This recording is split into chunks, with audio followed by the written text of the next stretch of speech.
प्रभु यीशु मसीह के जीवित, मधुर और सामर्थी नाम में हम आप सबका सादर अभिनंदन करते हैं। आप सबको सादर स्वागत कहते हैं, प्रणाम करते हैं। भजन संहिता की पुस्तक उसका 19वां अध्याय और 14वां पद जो इस रीति से कहता है, हे यहोवा, मेरे मुंह के वचन और मेरे हृदय के ध्यान तेरे सम्मुख ग्रहण योग्य हों। ये दोनों ही विषय हमारे जीवन को प्रभावित करते हैं। हमारे मुंह के वचन और हमारे हृदय के ध्यान, the meditations of our heart, ये दोनों हमारे जीवन के निर्णय और हमारे जीवन की दिशा को प्रभावित करते हैं। इसीलिए हमें इन दोनों विषयों के प्रति संवेदनशील, सचेत, सावधान रहने की आवश्यकता है। पिछले सत्र में हम बात कर रहे थे मेडिटेशंस ऑफ आवर हार्ट, हमारे हृदय के ध्यान के विषय, हमारे मन के विचारों के विषय, और हमने जाना कि हमारे मन के विचार किस रीति से हमारे जीवन के ऊपर प्रभाव लेकर आते हैं और इनमें सुधार करने के लिए हमें क्या करने की आवश्यकता है। आज हम बात करेंगे हमारे मुंह से निकले हुए शब्दों की सामर्थ्य के विषय में। The power which is in the words of our mouth, हमारे मुंह से निकलने वाले शब्दों की सामर्थ्य क्या है, इस विषय पे हम मनन करेंगे। यूहन्ना रचित सुसमाचार और उसका पहला अध्याय और उसके पहले 3 पद हमें इस रीति से बताते हैं कि आदि में वचन था, वचन ही परमेश्वर था, और इस संसार के अंदर जो कुछ भी सृजा गया वो उस वचन के द्वारा ही सृजा गया, और वचन के बिना किसी भी चीज की रचना नहीं हुई। भजन संहिता की पुस्तक और उसका 33वां अध्याय, भजन संहिता की पुस्तक और उसका 33वां अध्याय उसका 6ठा पद कहता है, आकाश मंडल यहोवा के वचन से और उसके सारे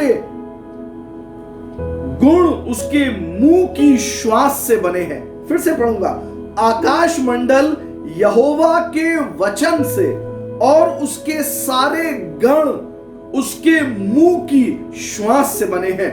यहां पे भी वचन हमें इसी बात को बताता है, जो कुछ भी आकाश मंडल में, जो कुछ भी हमारी आंखें देखती हैं, वो परमेश्वर के वचन के द्वारा सृजा गया। और एक दूसरे शब्द का इस्तेमाल है, और उसके सारे गण उसके मुंह की श्वास से रचे गए हैं। 2 शब्दों का वर्णन है, एक परमेश्वर के मुंह के वचन और परमेश्वर की श्वास के द्वारा सृजन हुआ है। श्वास शब्द मूल भाषा में है रूहा, रूह या आत्मा। जब हम इस शब्द को समझते हैं वर्ड एंड स्पिरिट, तब हमें समझ में आता है परमेश्वर का वचन और आत्मा एक साथ मिलकर कार्य करते हैं। यानी कि केवल शब्द मुंह में होना काफी नहीं था, लेकिन पवित्र आत्मा की उपस्थिति, पवित्र आत्मा की प्रेरणा और पवित्र आत्मा की सामर्थ्य होना भी आवश्यक था। सो जब परमेश्वर ने सृष्टि की रचना करी तो अपने मुंह के वचन और आत्मा के माध्यम से, by the breath of his mouth, जो कि मूल भाषा में इज अबाउट द स्पिरिट, जो परमेश्वर के आत्मा के संदर्भ में कहता है। दूसरे पत्रस की पत्री और उसका 3रा अध्याय और उसके 5 से लेकर 7 पद, 2 पीटर्स चैप्टर 3 वर्सेस 5 till 7, यहां पे ऐसा लिखा है कि परमेश्वर के वचन के द्वारा आकाश प्राचीन काल से वर्तमान है और पृथ्वी भी जल में बनी और जल में स्थिर है। इन्हीं के द्वारा उस युग का जगत जल में डूबकर नाश हो गया, पर वर्तमान काल के आकाश और पृथ्वी उसी वचन के द्वारा इसलिए रखे हैं कि जलाए जाएं, और ये भक्तिहीन मनुष्यों के न्याय और नाश होने के दिन तक ऐसे ही रखे रहेंगे। यहां परमेश्वर के मुख से निकले हुए वचन के द्वारा 3 बातों के होने का संकेत है। जो पद अभी मैंने पढ़े, यहां पे परमेश्वर के मुख से निकले हुए वचन के द्वारा 3 बातों के होने का संकेत है। पहली बात, परमेश्वर के मुख से निकले हुए वचन के द्वारा सृजन हुआ, सृष्टि रची गई। सृष्टि के सारे गण परमेश्वर के मुख से निकले हुए वचन के द्वारा सृजे गए। सो परमेश्वर के मुख से निकले हुए वचन सृजन करते हैं। और दूसरी बात, वो यथास्थिति में बने रहते हैं। They are maintained in their positions by the word of God. जिस स्थिति में परमेश्वर ने उनकी रचना करी है, उस स्थिति में वे वर्तमान समय तक इसलिए बने रहते हैं क्योंकि परमेश्वर के वचन की घोषणा के द्वारा ऐसा संभव होने पाता है। और तीसरी बात जो यहां पर लिखी है वो ये कि परमेश्वर के वचन के द्वारा ही सारी बातों का अंत भी होगा, या सब बातें न्याय तक पहुंचाई जाएंगी, सब बातें अपने परिणाम तक पहुंचाई जाएंगी परमेश्वर के वचन के द्वारा। सो परमेश्वर के मुख से निकले हुए वचन सृजन करते हैं, यथास्थिति बनाए रखते हैं, और परमेश्वर के वचन के ही द्वारा न्याय भी आएगा। जब हम प्रकाशित वाक्य की पुस्तक और उसके 19वें अध्याय को पढ़ते हैं और उस वृत्तांत को पढ़ते हैं जहां पे प्रभु यीशु मसीह श्वेत घोड़े के ऊपर सवार होकर आता है, प्रकाशित वाक्य की पुस्तक उसका 19वां अध्याय और 11 से लेकर 16 पद जब हम पढ़ते हैं, वहां पर लिखा है, फिर मैंने स्वर्ग को खुला हुआ देखा और देखता हूं कि एक श्वेत घोड़ा है और उस पर एक सवार है जो विश्वास योग्य और सत्य कहलाता है, और वो धर्म के साथ न्याय और लड़ाई करता है। उसकी आंखें आग की ज्वाला हैं और उसके सिर पर बहुत से राजमुकुट हैं, और उसका एक नाम लिखा है जिसे उसको छोड़ और कोई नहीं जानता, और वो लोहू से छिड़का हुआ वस्त्र पहने हैं और उसका नाम परमेश्वर का वचन है। The name of Jesus is the word of God. और 14वां पद, और स्वर्ग की सेना श्वेत घोड़ों पर सवार और श्वेत और शुद्ध मलमल पहने हुए उसके पीछे है। ये हम लोग हैं, हम स्वर्ग की सेना है, और ये श्वेत और मलमल के वस्त्र पहने हुए हम उसके पीछे आएंगे।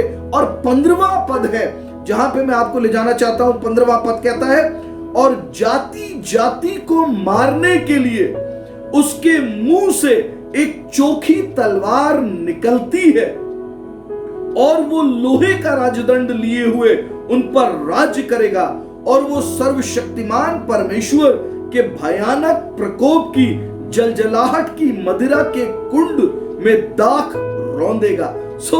ये 15वां पद भी हमें इसी रीति से बताता है, जब यीशु मसीह जातियों का न्याय करेगा तो वो अपने मुख से निकलने वाली 2धारी तलवार के द्वारा ऐसा करेगा, यानी कि उसके मुंह से निकले हुए वचनों के द्वारा प्रभु यीशु मसीह संसार का न्याय करने को आने वाला है। परमेश्वर के मुख से जो वचन निकलते हैं वे सृजन करते हैं, वे यथास्थिति में बनाए रखते हैं, और तीसरी बात, वे ही सब बातों को, पूरी सृष्टि का न्याय भी करेंगे, उसको परिणाम तक ले जाएंगे। जब हम उत्पत्ति की पुस्तक और उसके पहले अध्याय उसके 26 और 27 पद को पढ़ते हैं, वहां पे इस रीति से लिखा है कि परमेश्वर ने मनुष्य को अपने स्वरूप में रचा है।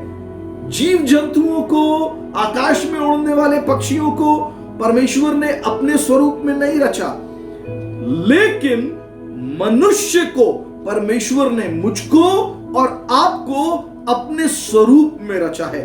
यानी कि वही शब्दों की सामर्थ्य जो परमेश्वर के मुख से निकले हुए वचन में है, वो उसने हमें और आपको भी दी है।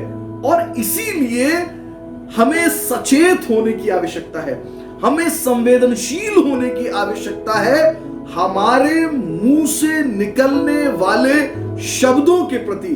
क्योंकि जिस रीति से परमेश्वर के मुख से निकले हुए शब्द सृजन करने और बिगाड़ने की सामर्थ को रखते हैं, मेरे और आपके मुख से निकलने वाले शब्द भी बनाते और बिगाड़ते हैं। हमारे मुख से निकलने वाला हर एक शब्द प्रभावशाली है।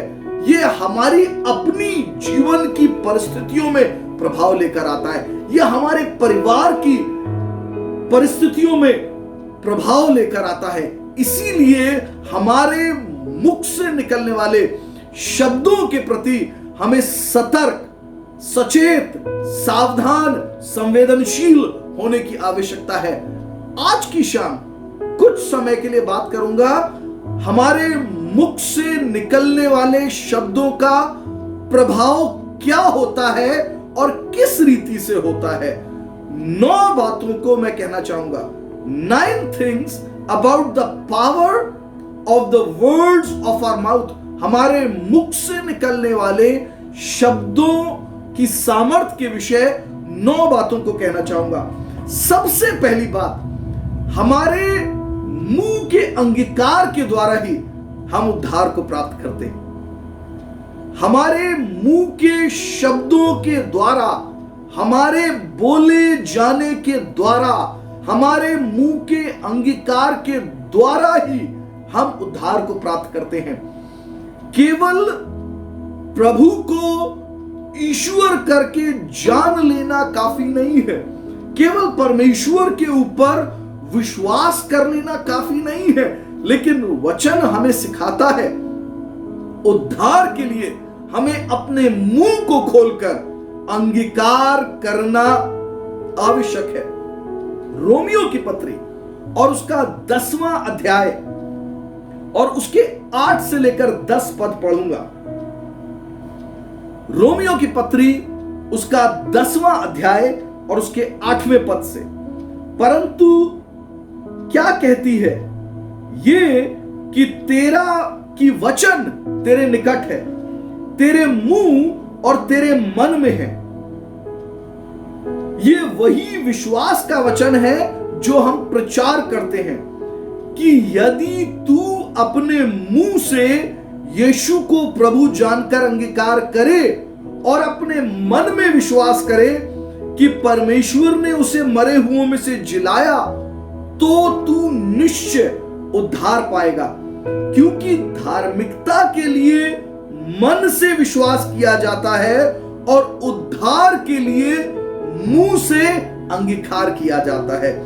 यदि हम अपने मुंह को खोलकर अपने विश्वास का अंगीकार ना करें, तो परमेश्वर का ठहराया हुआ उद्धार हमारे जीवन में संपूर्ण नहीं होता है। इसीलिए उद्धार के लिए हमें अपने मुंह को खोलकर अंगीकार करना जरूरी है। 13वां पद कहता है, जो कोई प्रभु का नाम लेगा, सोचेगा नहीं, मन में विश्वास नहीं करेगा, जो कोई प्रभु का नाम लेगा वो उद्धार पाएगा। और इसीलिए आगे के पद हमें बताते हैं कि वो लोग जिन्होंने उस पर विश्वास नहीं किया, वे कैसे उसका नाम पुकारें और वे कैसे उस पर विश्वास करें जब तक कि कोई जाकर उनके सामने प्रभु के नाम का प्रचार ना करे। यानी कि शब्दों में उनके सामने, अपने मुंह को खोलकर उनके सामने प्रभु का वर्णन ना करे। सो उद्धार के लिए वचन का सुनना भी जरूरी है और उद्धार के लिए अपने मुंह से अंगीकार करना जरूरी है। ये शब्द जो अंगीकार के लिए इस्तेमाल हुआ है वो यूनानी भाषा में होमोलोगियो है, HOMOLOGEO, होमोलोगियो। कन्फेशन या अंगीकार का जो मूल भाषा में शब्द है वो है होमोलोगियो। होमोस का मतलब होता है, इसके पहले भाग का अगर हम संधि विच्छेद करें इस शब्द का, तो पहले भाग का होमोस का अर्थ होता है सेम, बिल्कुल वैसा ही, और लेगो का अर्थ होता है टू स्पीक, बोलना, बिल्कुल वही बात बोलना जो परमेश्वर का वचन कहता है, मसीह यीशु ने हमारे लिए प्रावधान किया है। सो हमारा कन्फेशन क्या है, हमारा अंगीकार क्या है?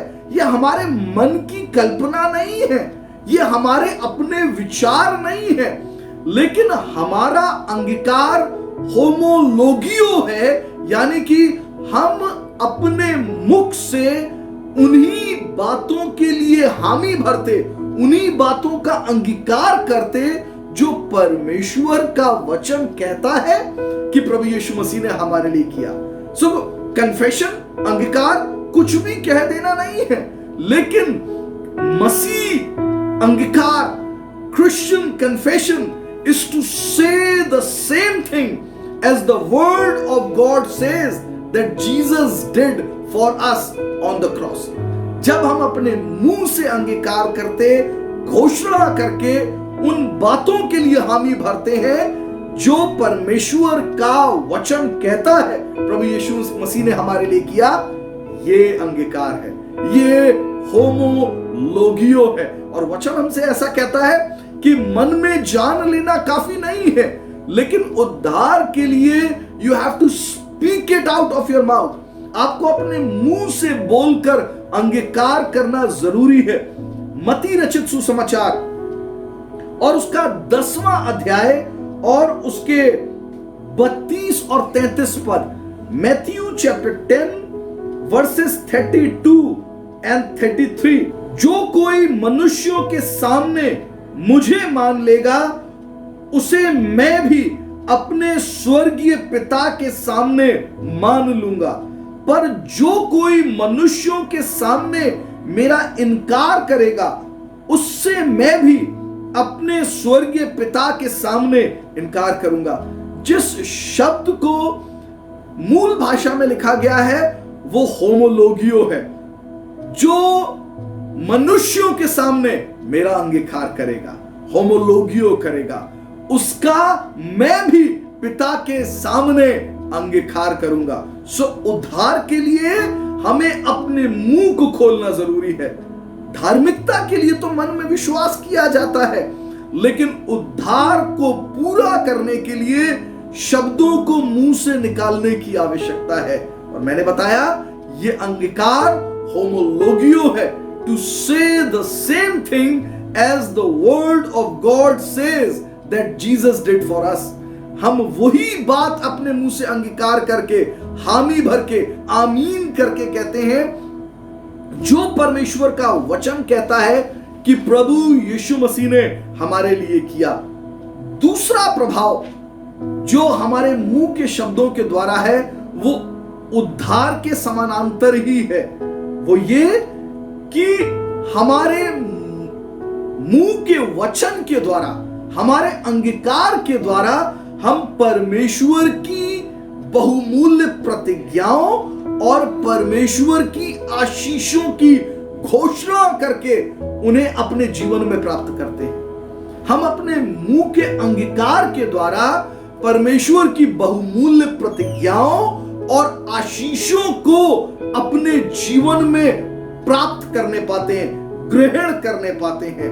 मेरी छोटी बेटी है और वो अक्सर मुझसे कुछ बातों को कहती है, पापा आप ऐसा करेंगे, डैडी आप ऐसा करेंगे, ऐसा, और फिर बहुत देर जब वो पूछ लेती है तो मैं उससे कहता हूं ठीक है हम ऐसा करेंगे। और जब बहुत दिन गुजर जाते हैं और शायद मैं उन बातों को भूलने भी लगता हूं, वो नहीं भूलती है। और फिर एक दिन वो मेरे सामने खड़ी होती है और कहती है, डैडी आपने ऐसा कहा था, आपको ऐसा करना चाहिए क्योंकि आपने ये प्रॉमिस किया था, आपने ये प्रतिज्ञा करी थी। यही अंगीकार भी है। हम परमेश्वर के सामने जाते हैं और हम परमेश्वर को उसकी प्रतिज्ञाओं को स्मरण दिलाते हैं। ऐसा नहीं कि वो अपनी प्रतिज्ञाओं को भूल गया है, लेकिन हम उन प्रतिज्ञाओं को अपने जीवन का हिस्सा होने के लिए मांगते हैं अपने मुंह के अंगीकार के द्वारा। वैसे ही जैसे हम अपने मुख के अंगीकार के द्वारा उद्धार को प्राप्त करते हैं, परमेश्वर की प्रतिज्ञाएं भी हमारे जीवन में आने पाती हैं हमारे मुंह के अंगीकार के द्वारा। चंगाई भी इसी रीति से आती है। बहुत से लोग बीमारी में हैं, लेकिन उन्होंने कभी चंगाई के विषय अपना अंगीकार परमेश्वर के सामने रखा नहीं है। वो हमारे जीवन का हिस्सा तब बनती है जब हम अपने मुख से उन बातों की घोषणा करते हैं, जब हम कहते हैं जो कुछ परमेश्वर का वचन हमसे कहता है प्रभु यीशु मसीह ने हमारे लिए किया। वचन हमें बताता है इफिसियों की पत्री और उसका पहला अध्याय और उसका 3 पद, इफिशियंस चैप्टर 1 वर्स 3, कि परमेश्वर ने प्रभु यीशु मसीह में हमारे लिए सभी प्रकार की आत्मिक आशीषों को स्वर्गीय स्थानों में हमारे लिए रखा है। प्रभु की समस्त आशीषें प्रभु यीशु मसीह के द्वारा हमारे लिए स्वर्गीय स्थानों में रखी गई है, लेकिन वो हमारे जीवन का हिस्सा तब बनती है जब हम अपने मुख से उन बातों की घोषणा करते हैं और कहते हैं प्रभु यीशु के कोड़े खाने से मैं चंगा हुआ और वो चंगाई मेरे जीवन का। मैं I confess it, I proclaim it, मैं उसकी घोषणा करता हूं और तब उन बातों का लाभ मैं अपने जीवन में प्राप्त करने पाता हूं। परमेश्वर की प्रतिज्ञाओं को अपने जीवन में पा लेने के लिए यह भी आवश्यक है कि हमें उसके वचन का ज्ञान होना चाहिए, हमें उसकी प्रतिज्ञाओं का ज्ञान होना चाहिए, हमें परमेश्वर के वचन से भरा होना चाहिए। तभी हमारे जीवन की परिस्थितियों में हम अपने वचन की घोषणा करेंगे, परमेश्वर के वचन की घोषणा करेंगे और उन्हें अपने जीवन में प्राप्त कर लेंगे। इब्रानियों की पत्री और उसका 10वां अध्याय और उसका 23 पद, हिब्रूज चैप्टर 10 वर्स 23, और अपनी आशा के अंगीकार को दृढ़ता से थामे रहे, क्योंकि जिसने प्रतिज्ञा किया है वो सच्चा है। वचन कहता है हमें अपने अंगीकार को दृढ़ता से थामना है, क्योंकि जिसने प्रतिज्ञा की है वो सच्चा है। परमेश्वर जिसने प्रतिज्ञाएं की है, जिसने आशीषों को रखा है, वो प्रतिज्ञाओं को पूरा करने के लिए विश्वास योग्य और सच्चा है, और इसीलिए हमें अपने अंगीकार को दृढ़ता से थामना जरूरी है। हमारा अंगीकार होना जरूरी है ताकि वो प्रतिज्ञाएं हमारे जीवन का हिस्सा होने पाए। मत्ती रचित सुसमाचार और उसका 11वां अध्याय और उसका 12वां पद कहता है, मत्ती रचित सुसमाचार उसका 11वां अध्याय और उसका 12वां पद कहता है, यूहन्ना बपतिस्मा देने वाले के दिनों से अब तक स्वर्ग के राज्य पर जोर होता रहता है और बलवान उसे छीन लेते हैं। परमेश्वर के राज्य के ऊपर, परमेश्वर की प्रतिज्ञाओं के ऊपर, परमेश्वर की बातों के विषय जोर होता रहता है, and the violent take it by force, और बलवान उसे जोर लगा के ले लेते हैं।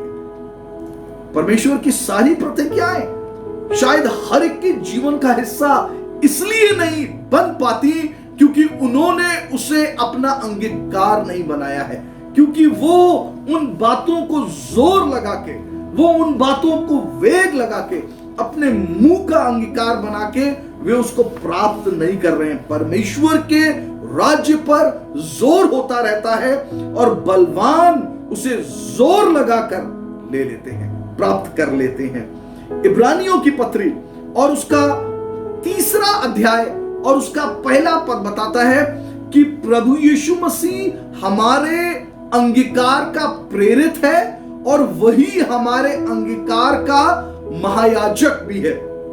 2 शब्द लिखे हैं इब्रानियों की पत्री 3 अध्याय और 1 पद। प्रभु यीशु मसीह हमारे अंगीकार का, वो कन्फेशंस, वो शब्द जो मेरे मुख से निकलते हैं, उस अंगीकार का वो प्रेरित है। He is an apostle of our confession and he is also the high priest of our confessions. वो हमारे मुंह से निकले हुए अंगीकारों का याजक भी है। अगर आप एक प्रेरित के विषय जानना चाहें तो ये समझ पाएंगे कि प्रेरित वो जन है जो भेजे गए हैं। The one who is sent forth to do something which the sender has said that the apostle should do. प्रेरित भेजे गए हैं उस कार्य को करने के लिए जो भेजने वाला उनसे कहता है कि वो करें। सो जब हम इस शब्द को पढ़ते हैं कि यीशु मसीह हमारे अंगीकार का प्रेरित है, यानी कि हम अपने अंगीकार के द्वारा प्रभु यीशु को कहते हैं कि वो जाए और हमारे लिए उन बातों को पूरा करे परमेश्वर पिता के सामने। लेकिन बहुत सी बार हम शायद बिल्कुल वही बातों को नहीं कह रहे हैं जो परमेश्वर का वचन हमसे कहता है, और इसीलिए उसकी प्रतिज्ञाओं को अपने जीवन में आने देने से चूक जाते हैं हम। इसी रीति से वचन ये भी कहता है कि वो हमारे अंगीकार का याजक है। He is the high priest of our confession। जब आप पुराने नियम में जाएंगे तो पता चलेगा कि जो प्रीस्ट थे, जो याजक थे, जो लेवीय थे, वे वही दान परमेश्वर की वेदी पर लेकर आ सकते थे जो चढ़ाने वाले उनके हाथों में रखते थे। यीशु मसीह भी हमारा याजक है। वो परमेश्वर की वेदी के ऊपर वही शब्द रखेगा, वही प्रार्थनाएं रखेगा, वही दान रखेगा जो हम उस याजक के हाथ में रख रहे हैं। यीशु मसीह हमारे अंगीकार का याजक है, इसलिए बेहतर है कि हम उसको कुछ विश्वास के शब्द दें, हम उसको भय के शब्द ना दें, हम उसको अविश्वास के शब्द ना दें, लेकिन हम उसको वो शब्द दें जो परमेश्वर के वचन के ऊपर आधारित हैं, जो विश्वास के शब्द हैं, जो उसकी प्रतिज्ञाओं के शब्द हैं, ताकि जब वो उनको परमेश्वर पिता की वेदी पर रखे वो हमारे जीवन में लाभ लेकर आए, परमेश्वर की आशीषों को लेकर आए।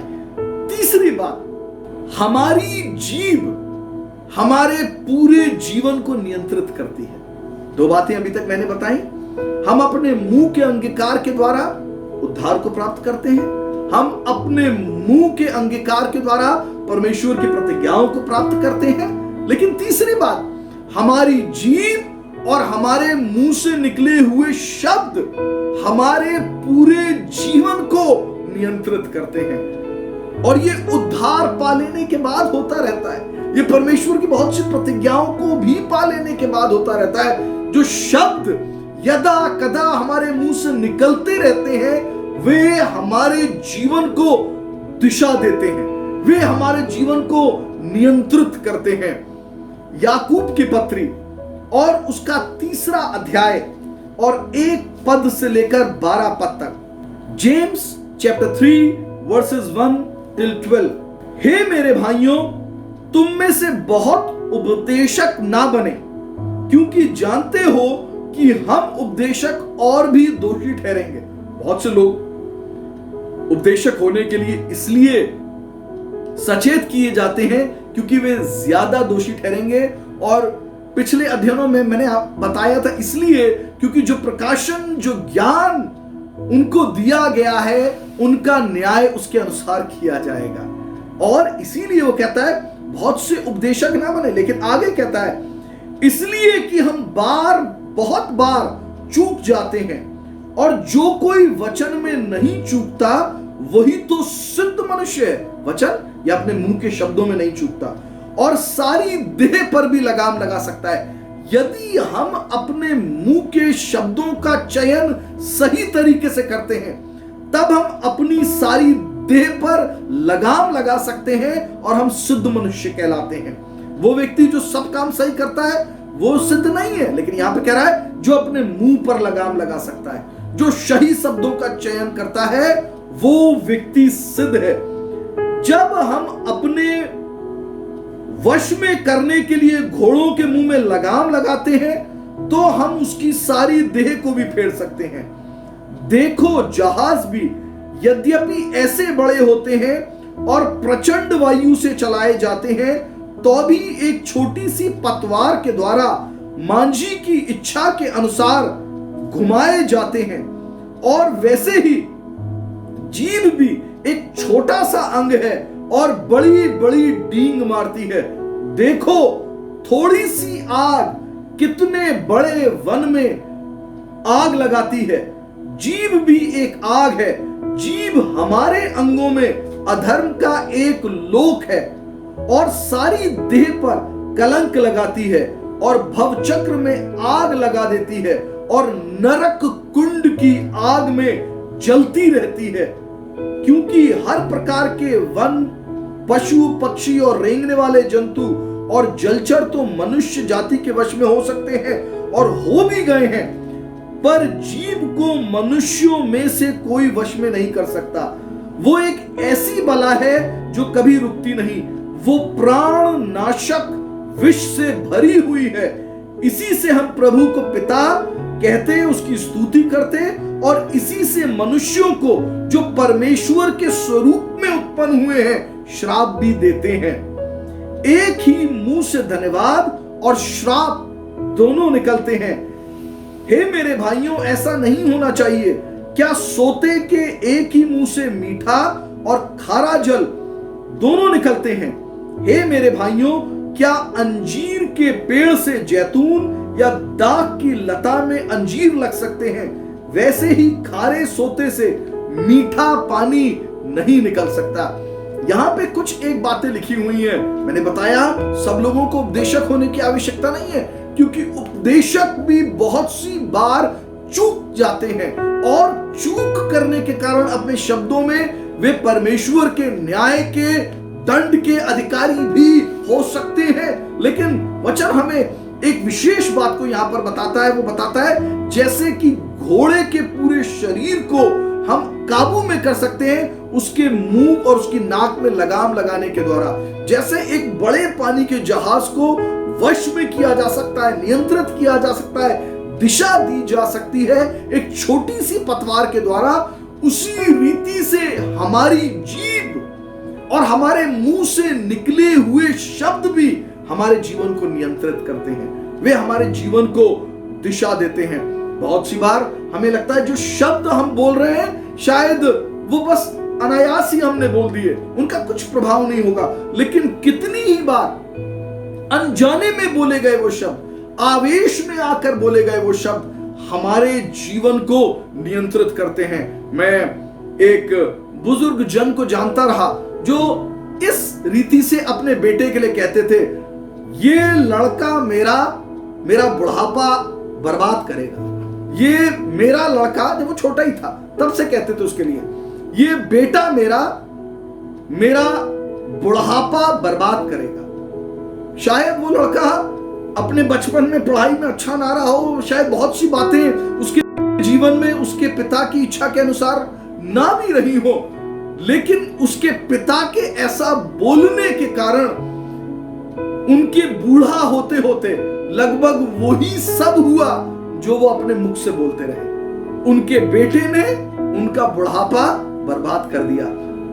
बहुत सी बार हमें लगता है हमने बस ऐसे ही किसी को कोसा है, हमने ऐसे ही किसी बात को कह दिया है, लेकिन हम ये भूल जाते हैं कि हमारे मुंह से निकले हुए शब्द सृजन करने की क्षमता रखते हैं। हमारे मुंह से निकले हुए शब्द जहाज की पतवार की तरह होते हैं।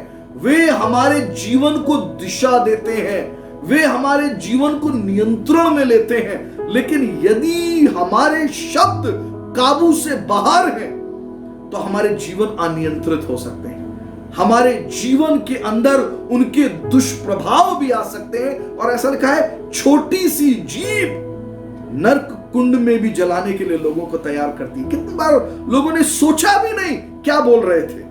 और वचन अंतिम पदों में जो मैंने पढ़े इस रीति से बताता है कि एक ही मुंह से मीठा और खारा पानी दोनों कैसे निकल सकते हैं। ऐसा इसलिए होता है जब प्रभु को जानने वाला व्यक्ति संपूर्ण रीति से सिद्ध नहीं हुआ है, उसने संपूर्ण रीति से स्वयं को परमेश्वर के हाथों में समर्पित नहीं किया है, वो परमेश्वर के वचन से ऐसा भरा हुआ नहीं है या परमेश्वर की बातों के प्रति ऐसा संवेदनशील नहीं हुआ है कि प्रभु को जानने के बाद, उद्धार प्राप्त करने के बाद भी वो गलत शब्दों का चयन करता है। पतरस उसका बहुत बड़ा उदाहरण है। पतरस हमेशा उत्तर देने में पहला रहता था।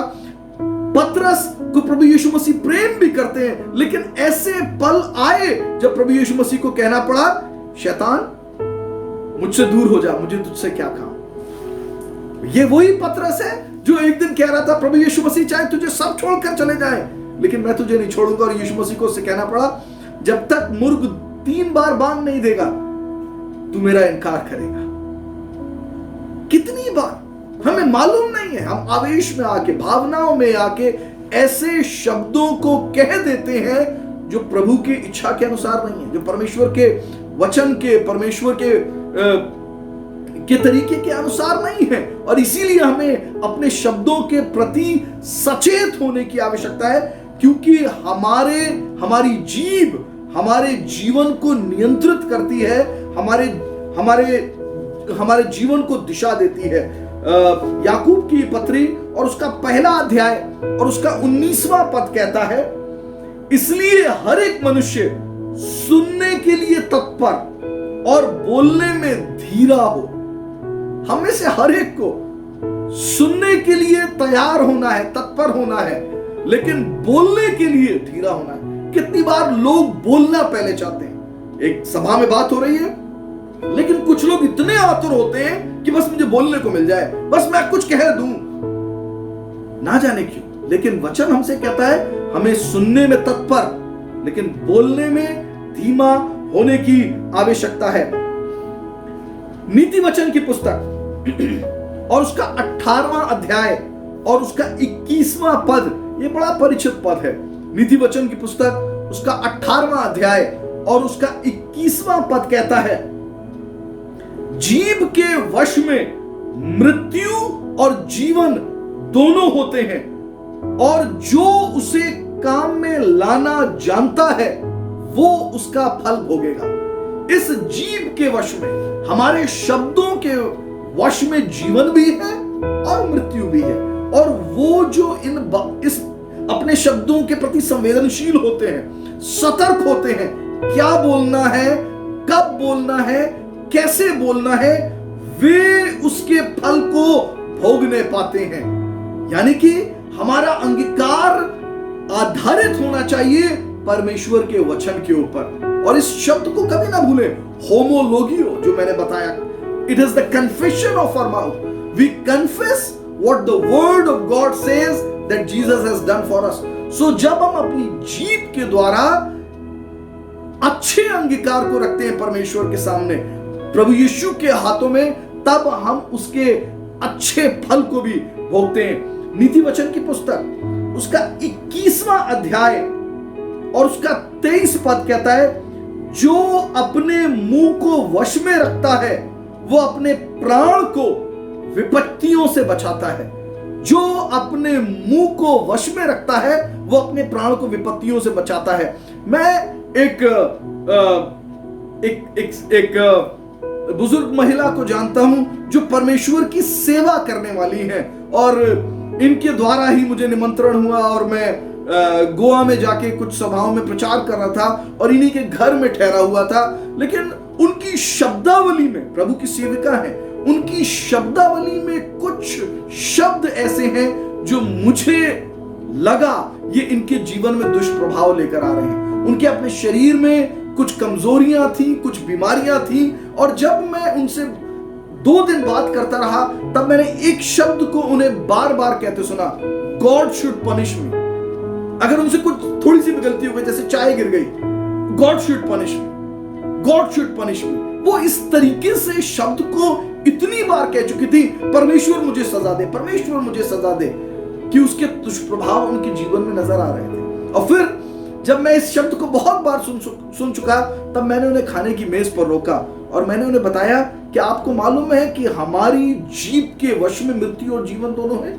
जो अपनी जीभ का सही इस्तेमाल करता है वो उसके फल को भोगता है, और जो उसको वश में रखता है वो अपने प्राण को विपत्तियों से बचाता है। लेकिन आपने कितनी बार इस शब्द को कहने के लिए अपने मुंह को खोला है और ना जाने कितनी विपत्तियों को अपने जीवन में आने दिया है। प्रभु को जानने के बाद भी जब हम शब्दों का चयन करें तो हम सही शब्दों का चयन करें, वो परमेश्वर के वचन के ऊपर आधारित होने चाहिए। नीति वचन 10, 19 और 20, जहां बहुत बातें होती हैं वहां अपराध भी होता है, परंतु जो अपने मुंह को बंद रखता है वो बुद्धि से काम करता है। धर्मी के वचन तो उत्तम चांदी है, परंतु दुष्ट का मन बहुत हल्का होता। पिछले सप्ताह में बता रहा था, जो हमारे मन में भरा होता है वही बाहर आ जाता है। इसलिए जब बहुत बातें हो रही होती हैं, गलती दूर नहीं होती। जब हम लगातार बोल रहे होते हैं, कुछ गलत कह सकते हैं और हमारे शब्दों के द्वारा दुष्प्रभाव भी हमारे जीवन में आने पाते हैं। नीति वचन की पुस्तक और उसका 18वां अध्याय और उसका 6, 7 और 8 पद। नीति वचन 18, 6, 7 और 8 पद। मूर्ख का विनाश उसकी बातों से होता है और उसके वचन उसके प्राण के लिए फंदे होते हैं। कानाफूसी करने वाले के वचन स्वादिष्ट भोजन की नाई लगते हैं, वे पेट में पच जाते हैं। 7वां पद कहता है, मूर्ख का विनाश उसकी बातों से होता है और उसके वचन उसके प्राण के लिए फंदे हो जाते हैं। हमारे अपने वचन हमारे प्राण के लिए फंदा हो जाते हैं। जो शब्द हम बोलें वो हमारे जीवन की दिशा को निर्धारित करते हैं, वो हमारे जीवन को नियंत्रित करते हैं। और इसीलिए ये आवश्यक है कि हम अपने अंगीकार के महायाजक और प्रेरित यीशु के हाथों में विश्वास के वचनों को रखें, सही अंगीकार को रखें, ताकि हम दुष्प्रभाव नहीं लेकिन लाभ की बातों को अपने जीवनों में आता हुआ देखें। चौथी बात, हम अपने मुंह के शब्दों के द्वारा ही अपने जीवन के अवरोधों को, व्यवधानों को अपने सामने से हटाते हैं और अपने जीवन के युद्ध भी हम अपने मुंह के शब्दों के द्वारा जीते हैं। फिर से कहूंगा, हम अपने जीवन के अवरोधों को, the obstacles of our life, they are removed by the words of our mouth। हम अपने जीवन के अवरोधों को अपने मुंह के वचन के द्वारा हटाते हैं और हम अपने जीवन के युद्ध को भी अपने शब्दों के द्वारा जीतने पाते हैं। केवल ये मान लेना और जान लेना कि प्रभु मेरे साथ है काफी नहीं है, लेकिन हम पढ़ते हैं कि हमें अपने मुंह से अपने व्यवधानों, अवरोधों के प्रति घोषणा करनी है और उन्हें अपने सामने से हटाने की आज्ञा देनी है। मरकुस रचित सुसमाचार और उसका 11वां अध्याय और उसका 23 पद, प्रभु यीशु मसीह ने कहा, मैं तुमसे सच कहता हूं, जो कोई इस पहाड़ से कहे कि तू उखड़ जा और समुद्र में जा पड़ और अपने मन में संदेह ना करे वरन प्रतीति करे कि जो कहता हूं वो हो जाएगा, तो उसके लिए वही होगा। आपके सामने कैसा भी पहाड़ क्यों नहीं है, आपके सामने कैसा भी अवरोध क्यों नहीं है, आपके घर परिवार में कैसी भी विपत्ति क्यों ना आई हो, आपको केवल परमेश्वर को पुकारना नहीं है, लेकिन आपको उस विपत्ति को भी घोषणा करके कहना है, मेरे घर से जाओ, मेरे जीवन से जाओ। हमें यीशु के नाम में अधिकार मिला है और हम यीशु मसीह के नाम में अधिकार लेके अपने जीवन के अवरोधों के ऊपर घोषणा करके कहते हैं कि वो हमारे जीवन से चले जाएं। 2009 में मेरे लिए पहला मौका था कि मैं सेवकाई के लिए अफ्रीकी महाद्वीप जाने पाऊं। मीटिंग्स का पूरा ब्यौरा था, हवाई जहाज यात्रा के लिए टिकट सब कुछ तैयार थे और मैं अपनी यात्रा शुरू करने के लिए दिल्ली पहुंचा। और दिल्ली पहुंचने के बाद मुझे एक नई जानकारी प्राप्त हुई और वो ये कि अफ्रीका जाने से पहले मुझे येलो फीवर वैक्सीनेशन लेने की आवश्यकता है। यदि येलो फीवर वैक्सीनेशन की स्टैंप मेरे पासपोर्ट पर नहीं होगी तो वो मुझे एयरपोर्ट से हवाई जहाज में बैठने नहीं दिया जाएगा, या अगर मैं चला भी गया तो मुझे वापस नहीं आने दिया जाएगा। और एक बड़ा प्रोटोकॉल था। मुझे समझ में नहीं आ रहा था क्या करूं। एक ही दिन बाकी था, अगले दिन मेरी फ्लाइट थी, मैं दिल्ली में था। मैंने दिल्ली में मालूम किया कुछ ही सरकारी अस्पताल है जहां पे येलो फीवर वैक्सीनेशन की सुविधा थी। तो मैं इंटरनेट पर समय देखा मैंने कि 9 बजे सुबह एक बड़े अस्पताल में, शायद सफदरजंग अस्पताल, जहां पर ये येलो फीवर वैक्सीनेशन होता है, मैं उस जगह पर चला गया और मैंने कहा 9 बजने से मैं आधा घंटा पहले चला जाऊंगा, 8:30 बजे चला जाऊंगा ताकि किसी तरीके की परेशानी ना हो। जब मैं 8:30 बजे वहां पर पहुंचा तब मैंने देखा कि वहां पे बहुत लंबी कतार लगी हुई है और उस कतार में 300-400 लोग खड़े हुए हैं और मैंने कहा ये इतने ढेर लोग किस लिए हैं? उन्होंने कहा ये सब येलो फीवर वैक्सीनेशन के लिए हैं, इन सबको यात्राएं करनी है, अलग अलग देशों में जाना है और इसीलिए लोग वैक्सीनेशन के लिए यहाँ पे आए हैं। और उन्होंने कहा लेकिन इन सबको वैक्सीनेशन नहीं मिलेगा, केवल 100 लोग हैं जो आज वैक्सीनेशन प्राप्त कर पाएंगे, क्योंकि हमारे पास वैक्सीन की इतनी मात्रा है कि हम एक दिन में केवल 100 लोगों को दे सके, बाकी लोगों को कल आना होगा या जो भी अगला समय दिया जाएगा उस दिन आना होगा। मैंने उनसे कहा मेरी फ्लाइट तो कल है, मुझे जाना जरूरी है। उन्होंने कहा हम इस विषय में कुछ नहीं कर सकते, आप तो बिल्कुल कतार में पीछे खड़े हैं। पहले के 100 लोगों को ले लिया गया और वो बड़ी भीड़ भी अपने टोकन्स लेकर वहां से चली गई, लेकिन मैं अस्पताल से गया नहीं, मैं अस्पताल के कॉरिडोर में टहलता रहा और मैं प्रार्थना करने लगा। मैंने कहा प्रभु मैं क्या करूं, ये मीटिंग्स का ब्यौरा तैयार है, टिकट्स तैयार हैं और मैंने इस यात्रा के लिए कितनी प्रार्थनाएं करी हैं और कितनी इच्छा के साथ मैं इस सफर में जाने को, प्रभु मैं क्या करूं। और जब मैं इस रीति से प्रार्थना कर रहा था तब प्रभु का एक वचन मेरे मन में आया जो कि हमें प्रकाशित वाक्य की पुस्तक उसके 3 अध्याय उसके 7 और 8 पद के अंदर मिलता है, जो द्वार मैंने खोले हैं उन्हें कोई बंद नहीं कर सकता और जो द्वार मैंने बंद किए हैं उन्हें कोई खोल नहीं सकता। और देख मैंने तेरे सामने एक खुला द्वार रखा है। और जैसे ही ये शब्द, ये पंक्ति, ये वर्ड्स मुझे याद आई, मैं अपने मुंह से लगातार इसकी घोषणा करने लगा, मैं इसका अंगीकार करने लगा। मैं कहने लगा धन्यवाद यीशु, क्योंकि जो द्वार आपने खोले हैं उन्हें कोई बंद नहीं कर सकता, उन्हें कोई छोटा सा वैक्सीनेशन, छोटी सी बात, कोई भी व्यवधान उन्हें रोक नहीं सकता। और मैं कॉरिडोर में टहलता हुआ, जब सारी भीड़ चली गई, कॉरिडोर हॉस्पिटल का लगभग खाली हो गया, मैं लगातार इसी प्रार्थना को कर रहा था, प्रभु जो द्वार आपने खोले उन्हें कोई बंद नहीं कर सकता और आपने मेरे सामने खोला द्वार रखा है।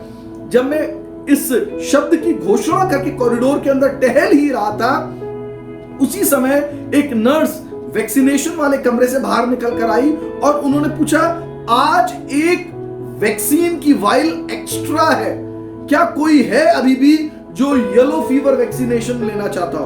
और मैंने अपना हाथ खड़ा किया और मैं दौड़ता हुआ उनके पास पहुंच गया और उन्होंने कहा आप 100 रुपए फीस जमा कर दीजिए और वैक्सीन के लिए अंदर आ जाइए। जो द्वार परमेश्वर ने खोले हैं उन्हें कोई बंद नहीं कर सकता, लेकिन जो उसने बंद किए हैं उन्हें कोई खोल भी नहीं सकता।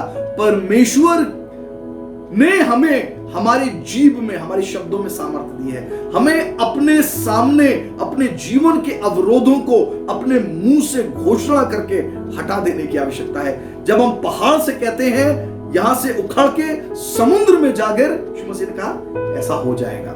पहले शमूएल की पुस्तक और उसके 17वें अध्याय में एक घटनाक्रम है जहां पे इजराइल की सेना के सामने फिलिस्तीन की सेना है और वहां पर एक दैत्यकार व्यक्ति है जिसका कि नाम गोलियत है और लिखा है 40 दिनों तक वो इजराइल की सेना को ललकारता रहा, लेकिन इजराइल के सैनिक, इजराइल के लड़ाके उसकी कद काठी और उसके भीमकाय शरीर को देखकर डरे और सहमे और उसके शब्दों को सुनकर भयभीत बैठे हुए थे। लेकिन फिर वहां पे एक जवान लड़का आया, उसने भी उन्हीं शब्दों को सुना। दाऊद ने उन्हीं शब्दों को सुना जो गोलियत 40 दिनों से बोल रहा था, लेकिन दाऊद भयभीत नहीं हुआ। फर्क यह था दाऊद परमेश्वर के वचन से भरा हुआ था, दाऊद परमेश्वर की संगति में रहने वाला व्यक्ति था, वो परमेश्वर को जानता था, इसलिए वो गोलियत के शब्दों को सुनकर भयभीत नहीं हुआ। लेकिन वचन ऐसा बताता है, पहले शमूएल की पुस्तक उसके 17वें अध्याय उसके 45, 46 और 47 पद को जब आप पढ़ेंगे, ऐसा लिखा है जब वो युद्ध करने के लिए गोलियत के सामने खड़ा हुआ तो उसने अपने मुंह को खोलकर अपने शब्दों के द्वारा परमेश्वर के विषय अपनी निर्भरता का बयान किया और अपने विजय की घोषणा करी। और उसने कहा आज मैं तेरे सिर को तेरे धड़ से अलग करूंगा। और अचंभे की बात यह है, उस घड़ी में दाऊद के हाथ में तलवार भी नहीं थी, लेकिन जब उसने उस गोफन के पत्थर से गोलियत को जमीन पर गिरा दिया, उसने गोलियत की ही तलवार ली और उसके सिर को उसके धड़ से अलग कर दिया। हम अपने जीवन के युद्ध, अपने जीवन के संग्रामों के बीच में जब परमेश्वर के वचन की घोषणा करते हैं, तब हम अवरोधों को हटता हुआ देखते हैं, तब हम युद्ध के समय विजय आती हुई देखने पाते हैं। प्रकाशित वाक्य की पुस्तक और उसका 12वां अध्याय, उसके 10 और 11 पद, ये बहुत महत्वपूर्ण और बहुत सामर्थी पद हैं। प्रकाशित वाक्य की पुस्तक 12वां अध्याय 10 और 11 पद। फिर मैंने स्वर्ग पर से ये बड़ा शब्द आते हुए सुना कि अब हमारे परमेश्वर का उद्धार और सामर्थ और राज्य और उसके मसीह का अधिकार प्रकट हुआ है, क्योंकि हमारे भाइयों पर दोष लगाने वाला जो रात दिन हमारे परमेश्वर के सामने उन पर दोष लगाया करता था, गिरा दिया गया। ये शैतान के बारे में है, हमारे विरोधी के बारे में है, जो रात दिन हम पर हम पर दोष लगाता रहता था, वो गिरा दिया गया। और 11वां पद कहता है, और वे मेमने के लहू के कारण और अपनी गवाही के वचन के कारण उस पर जयवंत हुए, और उन्होंने अपने प्राणों को प्रिय ना जाना, यहां तक कि मृत्यु भी सह ली। लिखा है, they overcame him by the blood of the lamb and by the word of their testimony। उन्होंने अंधकार की शक्तियों के ऊपर, उन्होंने शैतान के ऊपर, उन्होंने विरोध के ऊपर, विरोधी के ऊपर विजय पाई मेमने के लहू के द्वारा और अपने मुंह की गवाही के द्वारा। सो ये प्रभु यीशु मसीह का लहू है जो हमें जयवंत करता है। और दूसरी बात, उन्होंने अपने मुंह की गवाही के द्वारा, और उनकी गवाही क्या, जो मैंने शब्द शुरू में बताया, होमोलोगियो, the confession of our mouth, वो जो यीशु मसीह ने मेरे लिए किया और परमेश्वर का वचन कहता है। सो उन्होंने मेमने के लहू के द्वारा और अपने मुंह से वो बोलने के द्वारा जो परमेश्वर का वचन कहता है प्रभु यीशु मसीह ने उनके लिए किया, करने के द्वारा विजय को प्राप्त किया, और विरोधी उनके सामने से चला गया। वे युद्ध में विजयी हुए।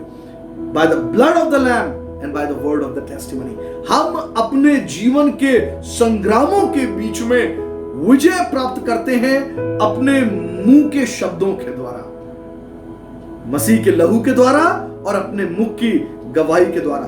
पांचवी बात जो इस संदर्भ में मैं कहना चाहता हूं, ये धर्मशास्त्र बाइबल में हम ऐसे भी उदाहरण देखते हैं जहां परमेश्वर को लोगों के मुंह बंद करने पड़े ताकि उनके मुंह के व्यर्थ अंगीकार के कारण, गलत अंगीकार के कारण परमेश्वर की योजना बाधित ना हो। फिर से सुनिएगा, परमेश्वर को बहुत सी बार लोगों के मुंह बंद करने पड़े ताकि उनके मुंह के शब्दों के द्वारा परमेश्वर की योजना बाधित ना हो। पहला उदाहरण यहोशू की पुस्तक उसके 6ठे अध्याय में मिलता है, जहां पे इजराइलियों को यरीहो शहर में प्रवेश करना था और उससे पहले यरीहो की दीवार गिराई जानी थी। 10वां पद बताता है, परमेश्वर ने उनसे कहा, तुम्हें यरीहो की दीवार के चक्कर लगाने हैं, लेकिन एक विशेष बात है, तुम में से किसी भी व्यक्ति के मुंह से कोई भी शब्द ना निकले। You have to keep quiet, तुम्हें खामोश रहना है, तुम्हें एक भी शब्द नहीं बोलना है। क्यों? क्योंकि इजराइली कौम के बारे में वचन बताता है, प्रभु जानता था वे कुड़कुड़ाने वाली कौम है, वे परमेश्वर के विरोध में बोलने वाले लोग हैं, वे अविश्वासी लोग हैं। हो सकता है जब वे यरीहो की दीवार के चक्कर लगा रहे हो 6 दिन 7 दिन, तब उनके मुंह से अविश्वास के शब्द निकले और वो योजना जो परमेश्वर ने ठहराई है वो बाधित हो। सो परमेश्वर को उनके मुख बंद करने पड़े।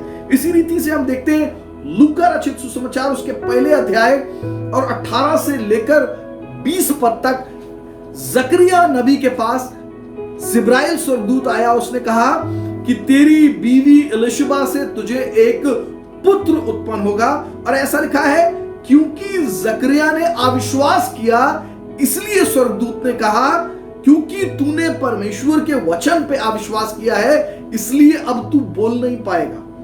और फिर हम देखते हैं उसी अध्याय के 60 से लेकर 64 पद तक, बालक के उत्पन्न होने के बाद जब उस बालक का नाम जकरिया रखा जाने लगा, उसकी माता एलिशबा ने कहा नहीं नहीं, इसका नाम जकरिया मत रखो, लेकिन बिल्कुल वैसा ही जैसा स्वर्गदूत ने कहा था उसका नाम यूहन्ना रखना, उसने कहा इसका नाम यूहन्ना रखो। और वो कहने लगे ऐसा कैसे हो सकता है, क्योंकि तुम्हारे परिवार में और किसी का नाम तो कभी यूहन्ना था नहीं, लेकिन तुम्हारे पूर्वजों में कईयों के नाम जकरिया है, इसलिए इसका नाम जकरिया रखना उचित है।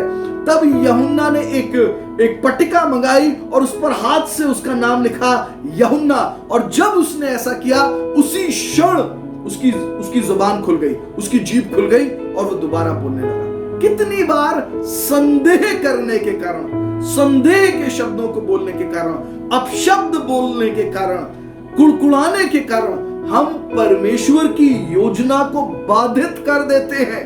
और धर्मशास्त्र बाइबल में परमेश्वर की योजना बाधित ना हो, इसके लिए परमेश्वर को बहुत से लोगों के मुंह बंद करने पड़े। वहीं हम देखते हैं लूका रचित सुसमाचार उसके पहले अध्याय और उसके 38वें पद में, जब जिब्राइल स्वर्गदूत मरियम के पास आया तब मरियम ने संदेह नहीं किया, लेकिन उसने कहा be it unto me as the word of the Lord, मेरे साथ परमेश्वर के वचन के अनुसार हो। सो जब हम संदेह नहीं करते हैं, जब हम अपने मुंह में अच्छा अंगीकार रखते हैं, तब परमेश्वर की भली योजनाएं, जिनके विषय में शायद अभी हम जानते भी नहीं हैं, शायद हम समझते भी नहीं हैं, तब हम परमेश्वर की उन भली योजनाओं को अपने जीवन में क्रियान्वित होने देते हैं। एक बड़ी अद्भुत बात प्रभु यीशु मसीह के बारे में है।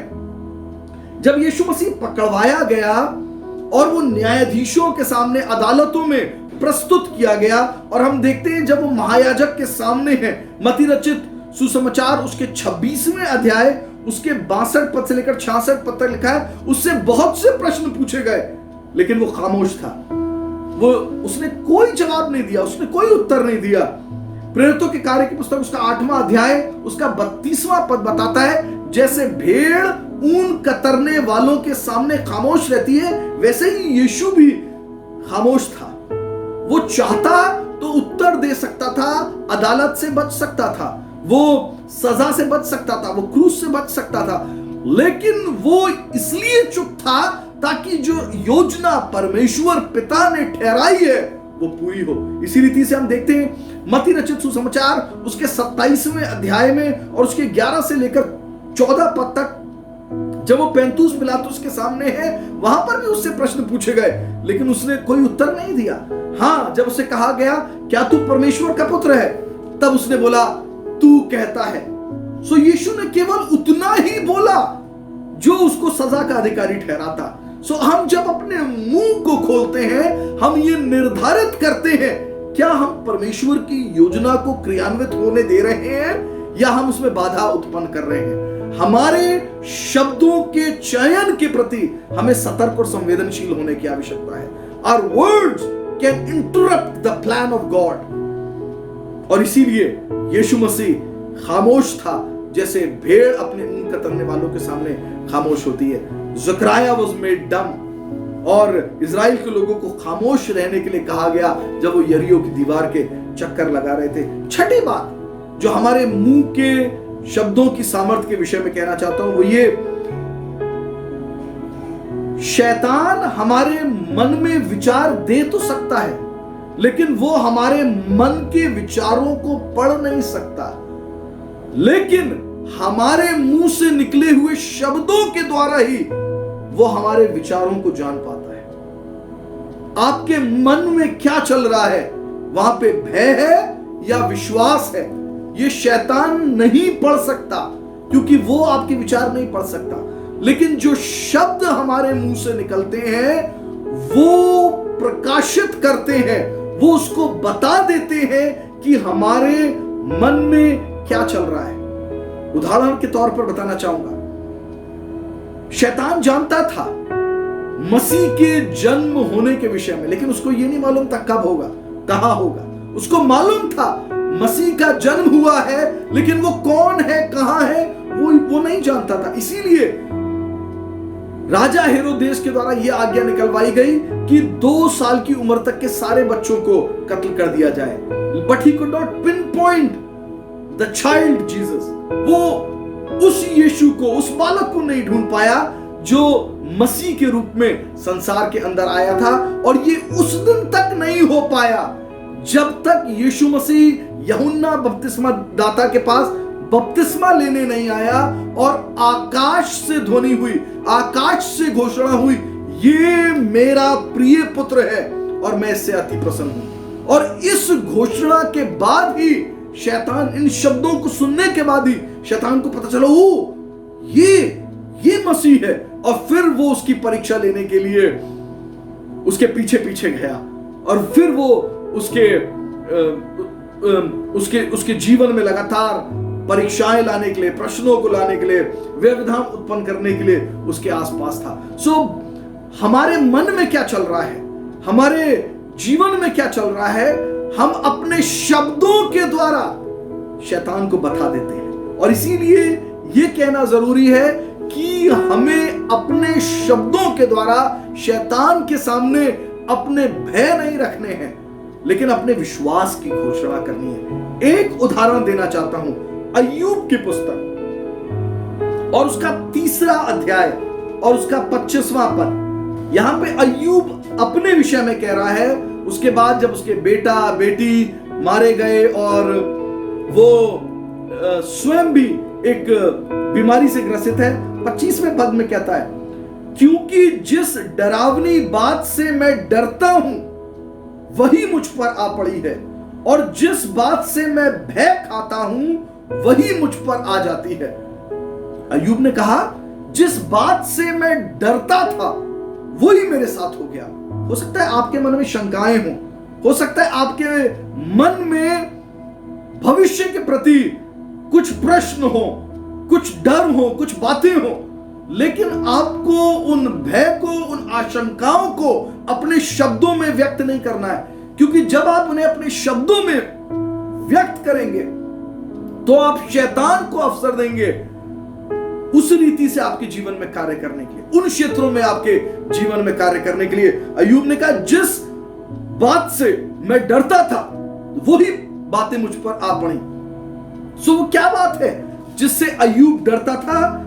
इसकी झलक हमें मिलती है अय्यूब की पुस्तक, उसका 1 अध्याय और उसके 5वें पद में। और जब जब ज़ेवनार के दिन पूरे हो जाते थे तब तब अय्यूब उन्हें बुलवाकर, अपने बेटों और बेटियों को बुलवाकर पवित्र करता था और बड़ी भोर उठकर उनकी गिनती के अनुसार होमबलि चढ़ाता था। और वचन कहता है, क्योंकि अय्यूब कहता था कि कदाचित मेरे लड़कों ने पाप करके परमेश्वर को छोड़ दिया हो, इसी रीति से अय्यूब सदैव किया करता था। अंग्रेजी की बाइबल बताती है, अय्यूब अपने मन में कहता था, कहीं ऐसा ना हो कि मेरे बच्चों ने परमेश्वर को कोसा हो। Maybe my children have cursed the Lord। और इसीलिए वो उनके लिए होम बलि चढ़ा के उनके लिए प्रार्थना करता था। और शैतान ने उसके इन शब्दों को, इस भय को उसके विरोध में इस्तेमाल किया। और शैतान जब परमेश्वर के सामने गया तो उसने यही बोला, क्या वो तेरा धन्यवाद यूं ही नहीं करता है, लेकिन यदि तू उसके जीवन में थोड़ी सी भी विपत्ति आने देगा तो तू देख वो तुझे कैसा कोसता है। वो अपने शब्दों के द्वारा इस बात को कहता था, कहीं ऐसा ना हो मेरे पुत्र और पुत्रियों ने परमेश्वर को कोसा हो। हम अपने भय को शैतान के सामने प्रकाशित करते हैं अपने शब्दों के द्वारा। हम अपने विश्वास की भी घोषणा करते हैं अपने शब्दों के द्वारा।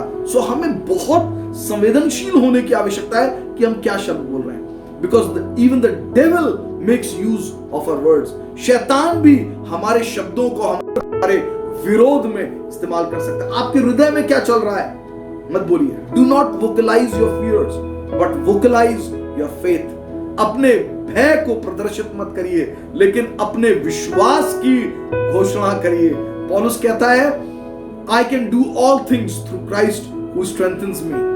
मैं मसीह यीशु के द्वारा जो मुझे सामर्थ्य देता है सब कुछ कर सकता हूं। और हमें यही करना जरूरी है। जिस समय पौलुस इस बात को लिख रहा है वो एक बहुत अच्छे स्थान में नहीं है, लेकिन वो तो जेल के अंदर है, वो तो कारावास के अंदर है, लेकिन वहां रहते हुए भी वो अपने विषय में कह रहा है, जो मुझे सामर्थ्य देता है उसके द्वारा मैं सब कुछ कर सकता हूं। वो अपने भय को अपने शब्दों में प्रदर्शित नहीं कर रहा है, लेकिन वो अपने विश्वास की घोषणा कर रहा है। सातवीं बात अपने मुंह के शब्दों के विषय, हम अपने शब्दों के द्वारा आशीष भी देते हैं और श्राप भी देते हैं। वो लोग जो हमारे निकट संबंधी हैं, वो जो हमारे ऊपर निर्भर हैं, जिनके साथ हम रोज उठते बैठते हैं, हम उनके जीवन में आशीष और श्राप को बो सकते हैं अपने शब्दों के द्वारा।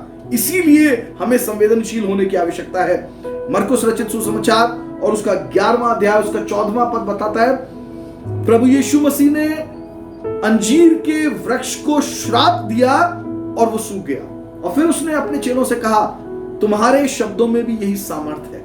यानी कि यदि हम अपने वातावरण में श्राप के शब्दों को बोलते हैं तो हम वहां श्राप के फल को आता हुआ देखेंगे। लेकिन यदि हम आशीष की घोषणा करते हैं अपने वातावरण में, अपनी स्थिति में, अपने बच्चों के जीवन में, अपने परिवार के लिए, अपने व्यक्तिगत जीवन के लिए, तब हम आशीषों को आता हुआ देखेंगे। बहुत सी बार लोग शायद अपने बारे में कह सकते हो, भैया कैसा रिसेशन है, कैसा समय चल रहा है, नौकरियां जा रही हैं, हमें डरे हमारी भी ना चली जाए। हमें, आप जो बोल रहे हैं वो प्रभावित करेगा, आपके शब्द उन बातों को प्रभावित करेंगे। जैसे अभी मैंने उदाहरण दिया, एक पिता जो अपने बेटे के बारे में बोलते रहते थे। बहुत सी बार हम अपने बच्चों के विषय ऐसी बातें बोलते रहते हैं। कितनी बार लोग बोलते हैं, बेटा जिंदगी भर घास छीलोगे, रिक्शा चलाओगे अगर पढ़ाई नहीं करोगे। हमें मालूम नहीं है जो शब्द हम बोल रहे हैं वो उनके जीवन में श्राप की तरह है या आशीष की तरह है। इसलिए हमें अपने शब्दों का चयन करना आवश्यक है। हमें श्राप नहीं बोने हैं, लेकिन हमें आशीषों को बोना है। रोमियो की पत्री और उसका 4था अध्याय और उसका 17वां पद बताता है कि परमेश्वर उन चीजों को जो है भी नहीं उनकी घोषणा ऐसे करता है जैसे कि वो हो। The things which are not he calls as if though they were। जो अभी है भी नहीं वो बोलता है और वो क्रिएट हो जाती है। यानी कि उसके शब्दों में सृजन की सामर्थ्य है, और यही सामर्थ्य हमें और आपको दी गई है। जब हम कुछ बोल रहे होते हैं तब हम कुछ रच रहे होते हैं। We are creating something। हम सृजन कर रहे होते हैं। वो श्राप हो सकते हैं और वो आशीषें हो सकती हैं। इसलिए बहुत सी बार हमें क्रोध में भी खामोश रह जाना बेहतर है। हमें बहुत सी बार अच्छे शब्दों का चयन करना जरूरी है, क्योंकि हम आवेश में आके श्राप दे सकते हैं, लेकिन वो श्राप कुछ सृजन कर रहे होते हैं, वो दुष्प्रभाव का सृजन कर रहे होते हैं। हमें श्राप बोना है या आशीष बोना है, अपने शब्दों के द्वारा इन बातों के प्रति संवेदनशील होने की आवश्यकता है। 8वीं बात, हमारे मुख से निकलने वाले शब्दों के प्रभाव के विषय में। हमारे मुंह से निकलने वाले शब्द किसी को उबार भी सकते हैं और किसी के हृदय को चोटिल भी कर सकते हैं। हमारे मुंह से निकलने वाले शब्द किसी के हृदय को उबारते भी हैं, लिफ्ट अप समवन्स हार्ट, और maybe they can hurt someone's heart. हम किसी के हृदय को आघात भी पहुंचाते हैं, चोटिल भी करते हैं और उन्हें तोड़ सकते हैं। कुलूसियों की पत्री और उसका 4था अध्याय और उसका 6ठा पद, कोलोशियंस चैप्टर 4 वर्स 6, तुम्हारा वचन सदा अनुग्रह सहित और सलोना हो कि तुम्हें हर मनुष्य को उचित रीति से उत्तर देना आए। हमारा वचन अनुग्रह सहित और सलोना होना चाहिए। इफिसियों की पत्री और उसका 4था अध्याय और उसका 29वां पद कहता है, कोई गंदी बात तुम्हारे मुंह से ना निकले, पर आवश्यकता के अनुसार वही जो उन्नति के लिए उत्तम हो, ताकि उससे सुनने वालों पर अनुग्रह हो। जो शब्द हम बोले वो दूसरों के जीवन में अनुग्रह लेकर आए, वो दूसरों के जीवन में उन्नति लेकर आए और सुनने वाले के जीवन में अनुग्रह हो। हमें शब्दों के चयन को करना आवश्यक है। नीति वचन की पुस्तक और उसका 12वां अध्याय और उसका 25वां पद, नीति वचन की पुस्तक उसका 12वां अध्याय और उसका 25वां पद कहता है,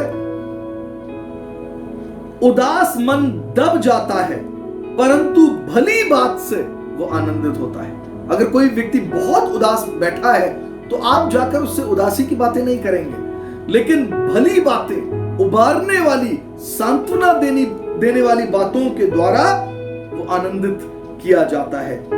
नीति वचन की पुस्तक और उसका 16वां अध्याय और उसके 21 पद से लेकर 24 पद तक, प्रोवर्ब्स चैप्टर 16 वर्सेस 21 till 24, जिसके हृदय में बुद्धि है वो समझ वाला कहलाता है और मधुर वाणी के द्वारा ज्ञान बढ़ता है। जिसके बुद्धि है उसके लिए वो जीवन का सोता है, परंतु मूढ़ों को शिक्षा देना मूढ़ता ही होता है। बुद्धिमान का मन उसके मुंह पर बुद्धिमानी प्रकट करता है और उसके वचन में विद्या रहती है। मन भावने वचन मधु भरे छत्ते के नाई प्राणों को मीठे लगते हैं। जो अच्छे शब्द होते हैं, they are like honeycomb, वो शहद के छत्ते की तरह होते हैं, वो प्राणों को मीठे लगते हैं। आप कड़वी बातें बोलते रहिए किसी से और यही कहते रहिए, कड़वी बातें इसलिए सुना रहे हैं ताकि आपके जीवन में कुछ अच्छा काम हो। कुछ अच्छा काम नहीं होगा। कड़वा कड़वा बोलेंगे, उनके जीवन में कड़वाहट बढ़ती चली जाएगी। लेकिन वो कहता है, मन भावने वचन मधु भरे छत्ते की नाई प्राणों को मीठे लगते हैं और हड्डियों को हरी भरी करते हैं। अच्छे शब्द बोलने से दूसरे लोगों के जीवन में भी स्वास्थ्य का काम होता है, कुछ बेहतर होता है, कुछ अच्छा होता है। और बुद्धिमानों के शब्द उनके मुंह पर बुद्धिमानी को प्रकट करते हैं। आप जो बोल रहे हैं वो बहुत से लोगों के जीवन में विद्या को लेकर आता है, ज्ञान को लेकर आता है, बेवकूफी की बातों को, मूर्खता की बातों को नहीं लेकर आता है। सो आप किसी के जीवन में क्या बोल रहे हैं ये जरूरी है। आप उनके अपने शब्दों से उबार रहे हैं, उठा रहे हैं, या आप अपने शब्दों से उनको आघात पहुंचा रहे हैं, उनके हृदय को चोटिल कर रहे हैं, ये जानना जरूरी है। नवीं और अंतिम बात, हमारे शब्दों के प्रभाव के संदर्भ में, every idle word is going to be judged. हर एक शब्द जिसे हमने असावधानी से बोला है, गलत तरीके से बोला है, आलस्य में बोला है, हर एक शब्द का न्याय परमेश्वर के न्याय सिंहासन के सम्मुख किया जाएगा। इसीलिए हमें बहुत सावधान, ये ना सोचें कि बस हमने बोल दिया, लेकिन हमें हर एक शब्द का जो हमारे मुख से निकलता है उसका ब्यौरा देना पड़ेगा परमेश्वर को। We will be judged by our words. हम अपने शब्दों के द्वारा हमारा न्याय किया जाएगा। मत्ती रचित सुसमाचार और उसका 12वां अध्याय और उसके 36 और 37 पद, मैथ्यू चैप्टर 12 वर्सेस 36 एंड 37। और मैं तुमसे कहता हूं कि जो जो निकम्मी बातें मनुष्य कहेंगे, न्याय के दिन हर एक बात का लेखा देंगे। जो भी निकम्मी बात आप करेंगे, any idle word that comes out of your mouth, वे न्याय के दिन हर एक बात का लेखा देंगे। क्योंकि तू अपनी बातों के कारण निर्दोष और अपनी ही बातों के कारण दोषी ठहराया। बस ये ना सोचें, अरे भैया वो तो हमने ऐसे ही कह दिया था, अरे वो बस ऐसे ही, लेकिन वो लिखा है तू अपनी ही बातों के कारण दोषी ठहराया जाएगा और अपनी ही बातों के कारण निर्दोष भी ठहराया जाएगा। भजन संहिता की पुस्तक और उसका 17वां अध्याय और उसका 3रा पद, Psalm 17 and verse 3, तूने मेरे हृदय को जांचा है, तूने रात को मेरी देखभाल की है, तूने मुझे परखा परंतु कुछ भी खोटापन नहीं पाया। फिर वो कहता है, मैंने ठान लिया है कि मेरे मुंह से अपराध की बात नहीं निकलेगी। यानी कि ऐसे शब्द भी हमारे मुंह से निकलते हैं जो हमें अपराधी ठहराते हैं। अंग्रेजी की बाइबल कहती है, I have purposed in my heart that I should not sin against you। मैं अपने मुंह के शब्दों से परमेश्वर के विरोध में ना बोलूं, अपराध ना करूं। वो कहता है, मैंने अपने मन में ठान लिया है कि मेरे मुंह से अपराध की बात ना निकले। एक अंतिम पद को मैं पढ़ूंगा, मत्ती रचित सुसमाचार और उसका 5वां अध्याय और उसका 37वां पद।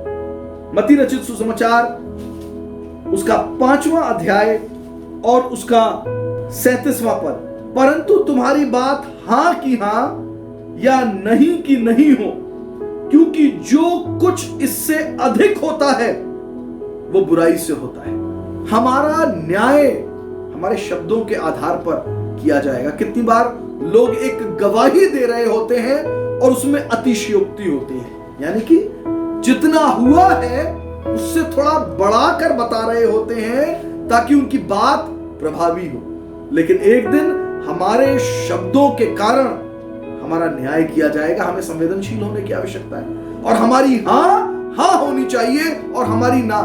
बहुत सी बार नहीं कहना थोड़ा मुश्किल होता है, लेकिन वचन हमें यह सिखाता है। यीशु मसीह ने कहा तुम्हारी हां हां होनी चाहिए और नहीं नहीं होनी चाहिए। और इसके अलावा जो भी कुछ होगा, इससे ज्यादा जो भी कुछ होगा, वो उसमें अपराध छुपा होता है, उसमें गलतियां छुपी होती हैं और आप गलत कर सकते हैं। सो हमारे मुंह से निकलने वाले शब्द प्रभावशाली हैं। ये हमारे जीवन को दिशा देते हैं, ये हमारे जीवन को नियंत्रित करते हैं, ये हमारे जीवन को बनाते बिगाड़ते हैं, ये हमारे जीवन में प्रभु के लाभ भी लेकर आते हैं और ये हमारे शब्दों के अनुसार दुष्प्रभाव भी लेकर आते हैं। हमारे ही शब्द लोगों के जीवन में श्राप और आशीष का कारण होते हैं। हमारे ही शब्दों के द्वारा लोग उत्साहित भी किए जा सकते हैं और लोग शोकित भी किए जा सकते हैं। लेकिन यह ध्यान रखना आवश्यक है कि हर एक निकम्मा शब्द जो हमारे मुंह से निकलता है उसका एक दिन न्याय किया जाएगा। शब्दों में जो हमारे मुख से निकलते हैं सामर्थ है, वैसी ही सामर्थ जैसे परमेश्वर के मुंह से निकले हुए वचनों में थी। परमेश्वर के मुंह से निकलने वाले वचन सृजन की सामर्थ रखते हैं, यथास्थिति बनाए रखने की सामर्थ रखते हैं, न्याय की सामर्थ रखते हैं। वैसे ही मेरे और आपके मुंह से निकलने वाले शब्दों के प्रति सतर्क रहिए, संवेदनशील रहिए, सही चुनाव करिए और हमारे अंगीकार के महायाजक को सही शब्द दीजिए। Confess the right words. अपना अंगीकार विश्वास भरा परमेश्वर के वचन से भरा हुआ रखिए ताकि परमेश्वर के लाभ हमारे जीवन में आने पाए। परमेश्वर हम में से हर एक को आशीष दे। परमेश्वर की उपस्थिति हम में से हर एक के साथ बनी रहे।